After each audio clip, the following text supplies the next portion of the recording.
Tonight is the first feeding of 2024 season for our large alligator snapping turtle, Oscar. We got Oscar, the 135-pound alligator snapping turtle. Right. He's lived here at the refuge for 35 years. And this is absolutely, hands down, the most aggressive and meanest one.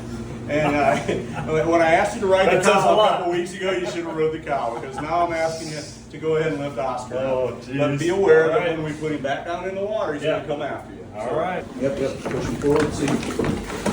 Oh, Jesus. No. God. Okay, one more up. Yeah. Woo. Yeah, that is. He is an ornery bugger. Wow. Yeah. Oh, he's mad.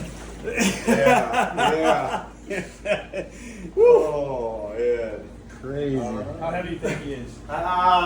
He's all of 250. All right. All right, you bugger.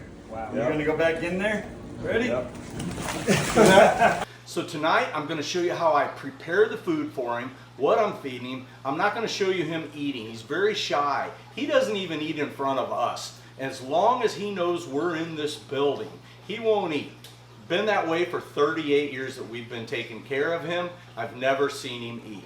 So tonight, he's warmed up and he's ready to go. I've spent about the last 2 weeks cranking his temperature up, and he's went from brumation temperatures into the 78-degree water temperature with an 83-degree air temperature. Now, the small turtles in our lifespan development study have been feeding for about 2 weeks. They were showing signs that they were ready to eat quite a while ago. At Blackwater Turtle Refuge, the alligator snapping turtles that are in our research development program are kept in as natural of an environment that we can reproduce. That means that annually we brumate the turtles by cooling the turtle down into the lower 50s. For 2024, the building has been warmed up into the upper 70s. We're getting close to the 80s. Feeding the turtles has began. But Oscar is more into seasonal feeding. I've noticed that even if I keep him warm later into the year, he usually stops feeding at certain months and won't feed, and that's when we know it's time to go into brumation, and we back the temperatures down into the 55-degree mark, and then I warm him up over about a 2-week span. So this building has been warming for about 2 to 3 weeks, and it's Oscar's building. So right now I'm going to show you the food.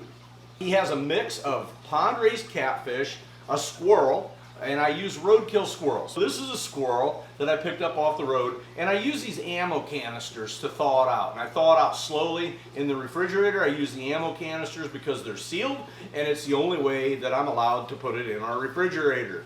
He's going to be eating persimmon, pond-raised catfish, and squirrel tonight.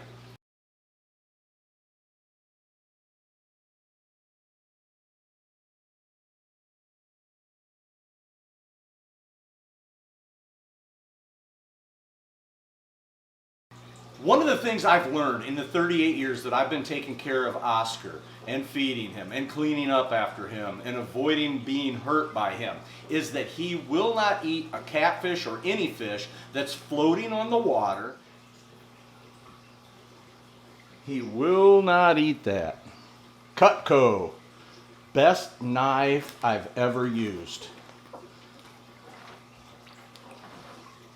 He's pretty frisky.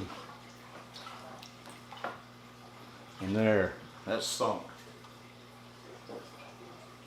And he also won't eat as long as anyone is in this building. So what we have to do is feed him in the evening when everything is going to be quiet, undisturbed, and leave the building, lock it down, and I end up going to bed. And then I get up in the morning to see if the water is going to need changed and to weigh any of the uneaten food and record that. We keep a written record of everything that he eats and everything that he's offered and anything that he wastes. That way we get a pattern developed and know how much to offer him based on his behavior.